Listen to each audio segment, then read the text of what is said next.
Sixième épisode de cette série sur l'exposition, manuel en photo de paysage.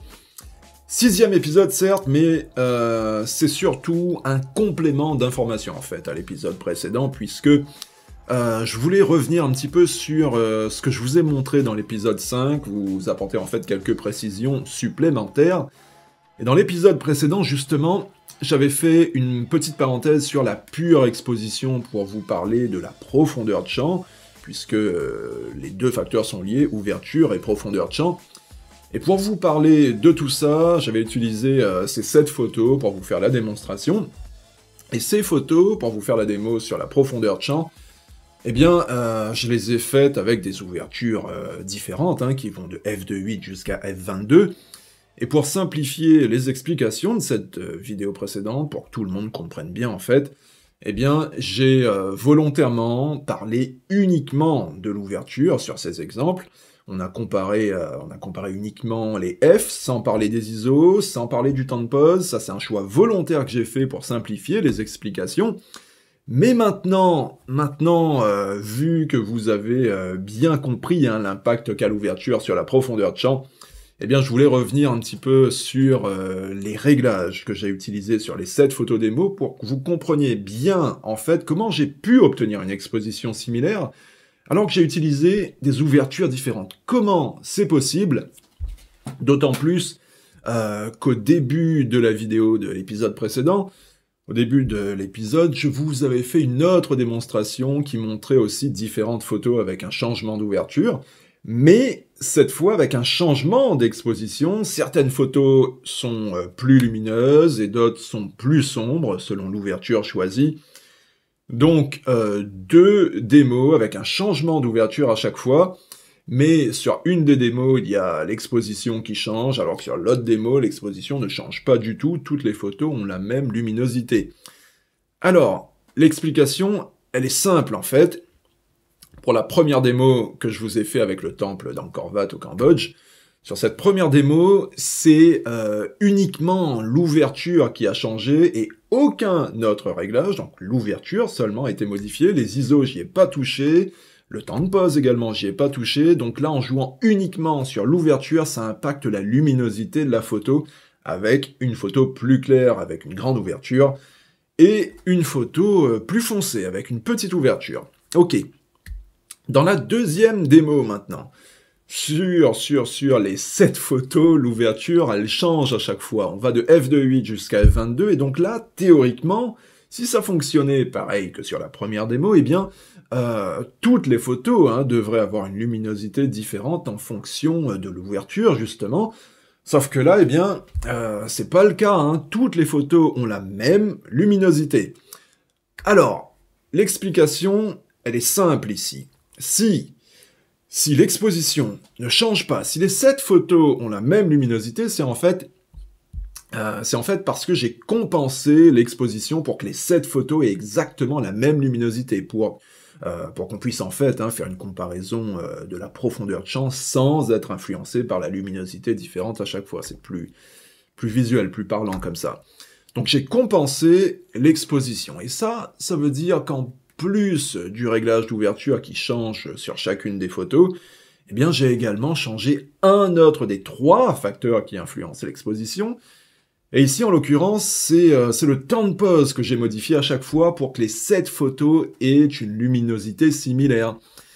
Et j'insiste bien ici, c'est le temps de pause uniquement hein, que j'ai changé, les ISO j'y ai pas touché, j'ai calé tout ça sur 100 ISO. Et partant de là, j'ai joué donc uniquement sur le temps de pause pour compenser l'exposition. Ok, pour bien comprendre tout ça maintenant, ce qu'on va faire, c'est qu'on va regarder les réglages, justement. Et la première photo, celle qui est faite à f2.8, pour obtenir cette exposition qu'on a là, cette photo, elle a comme temps de pause 1/800e de seconde. Donc, à partir de là, pour passer à la photo suivante maintenant, avec une ouverture plus petite, f4, sur l'appareil photo, j'ai besoin de bouger la molette de 3 crans. Donc on y va, 1 cran, 2 crans, 3 crans, ok. Donc là, avec cette ouverture plus petite, si je ne touche à rien d'autre, eh bien, notre photo sera plus sombre que la précédente, puisque le trou d'ouverture est plus petit, et donc il y a moins de lumière qui passe, donc notre photo sera plus sombre, ça c'est logique.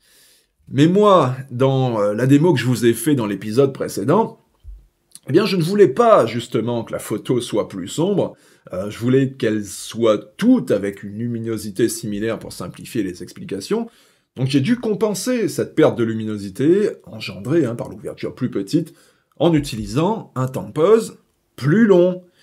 Et pour retomber sur la même luminosité que la photo précédente en changeant le temps de pause, eh bien, vu qu'on a tourné la molette pour changer l'ouverture, cette molette, on l'a tournée de 3 crans vers la droite, pour passer de f2.8 à f4, eh bien là, pour compenser cette perte de luminosité, c'est super simple, il faut en fait tout simplement faire pareil, mais cette fois avec la molette qui change le temps de pause, en tournant cette molette de 3 crans également, mais dans le sens opposé, c'est-à-dire à gauche donc.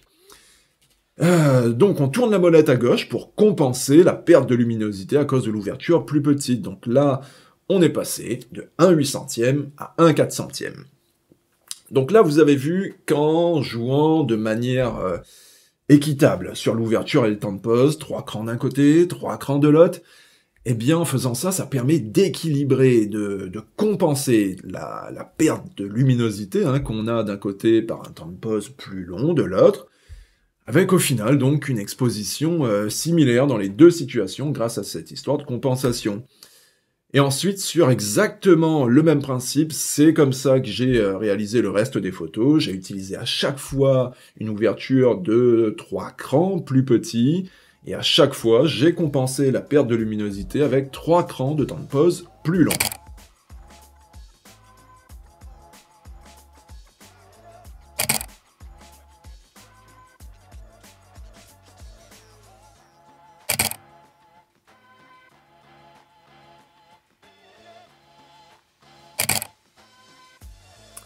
J'ai répété l'opération comme ça plusieurs fois, jusqu'à atteindre la dernière photo exemple qui elle est faite à f22 et avec un temps de pause de 1/13e de seconde. Donc voilà une histoire de compensation d'exposition. Et avec ces explications supplémentaires, maintenant vous avez compris comment j'ai fait pour obtenir les photos de la démo de l'épisode précédent en compensant l'exposition en jouant sur le temps de pause donc. Et ce que je viens de vous expliquer là, cette notion de compensation, c'est un peu, si vous vous rappelez, ce qu'on avait vu dans l'épisode 3. Dans cet épisode, je vous avais fait une démo où il y avait aussi une compensation d'exposition, mais ça a été fait avec non pas le duo ouverture temps de pause, mais plutôt avec le duo ISO et temps de pause. Donc une compensation d'expo avec des réglages différents donc. Et ça veut dire que la compensation d'exposition, le fait d'obtenir des photos avec une luminosité similaire, mais en utilisant des réglages différents, eh bien, ça peut se faire en jouant sur un ou plusieurs facteurs du trio d'exposition, le temps de pause, l'ouverture et les ISO. Donc, dans tout ça, ce qui est important de bien comprendre, c'est comment tout ça, ça marche ensemble. Et d'ailleurs, pour bien comprendre tout ça, si vous avez manqué les épisodes précédents, eh bien franchement, je vous conseille de les regarder, ces épisodes sur l'exposition, pour être sûr de bien tout capter, puisque tous les épisodes de cette série forment vraiment un ensemble logique. Si vous manquez un épisode, justement, eh bien, ça risque d'être un peu compliqué pour bien comprendre la suite. Donc, si vous voulez être totalement au point sur l'exposition, eh bien, je vous conseille d'aller jeter un œil sur les différents épisodes de cette série. Donc voilà, c'est bon pour ce complément d'informations en rapport avec l'épisode précédent. Et pour résumer, ce qu'il faut retenir ici, c'est cette notion de compensation de l'exposition. Et même si c'est encore peut-être un peu flou tout ça, pas d'affolement, puisque lorsqu'on ira ensemble sur le terrain pour la mise en pratique de tout ça, on reparlera de tout ce concept, donc ça sera à chaque épisode de plus en plus clair, vous verrez, pas d'affolement donc. En tout cas, le plus important ici, c'est surtout de bien comprendre que tous les réglages sont liés entre eux, on l'a vu aujourd'hui, on l'a vu également dans les épisodes précédents, les 3 facteurs qui influencent l'exposition, temps de pause, ouverture et ISO, tout le temps, ces 3 facteurs sont liés ensemble, c'est ça qu'il faut retenir avant tout, et tout le reste, hein, on peaufinera ces explications au fil du temps. Donc voilà, je vais vous laisser pour aujourd'hui, c'est suffisant. Donc la suite arrive très prochainement pour compléter ces explications sur l'exposition. Donc en attendant, si vous avez manqué les épisodes précédents, eh bien comme je vous le disais avant, c'est important quand même de tous les suivre, ces épisodes, pour être sûr de bien tout comprendre. J'ai fait une playlist spéciale, donc vous aurez probablement à cliquer juste là pour tous les regarder. Et si vous avez aimé cette vidéo également, mettez un petit like, c'est cool. Et enfin, on s'abonne à la chaîne, hein, d'autant plus que c'est super facile maintenant, puisque j'ai enfin compris comment on ajoute le machin là pour s'abonner. Donc il y aura juste à cliquer quelque part par là pour s'abonner. Et comme ça, vous serez sûr de ne pas manquer la suite qui arrive très rapidement. Donc sur ce, je vous dis à très vite. Allez, à plus. Bye bye.